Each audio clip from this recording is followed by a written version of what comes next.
عن أبي حمزة أنس بن مالك رضي الله عنه خادم رسول الله صلى الله عليه وسلم عن النبي صلى الله عليه وسلم: لا يؤمن أحدكم حتى يحب لأخيه ما يحب لنفسه. رواه البخاري ومسلم.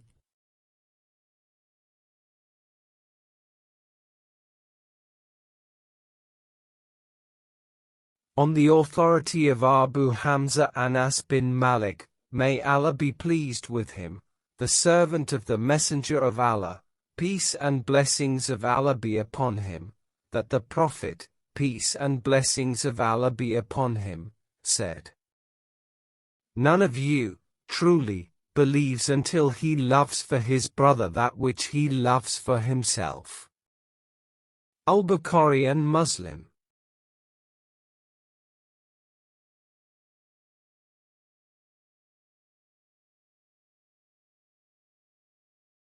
waxaa laga wariyey Abu Hamza Anas bin Malik eebe ha ka raali noqdee adeegyahanka rasuulka naxariis Allah korkiis ahaatee inuu rasuulku naxariis Allah korkiis ahaatee uu yidhi: midkiin ma rumeeyo ilaa uu ka jeclaado walaalkii waxa uu naftiisa la jecel yahay. waxaa wariyey al-Bukhari iyo Muslim.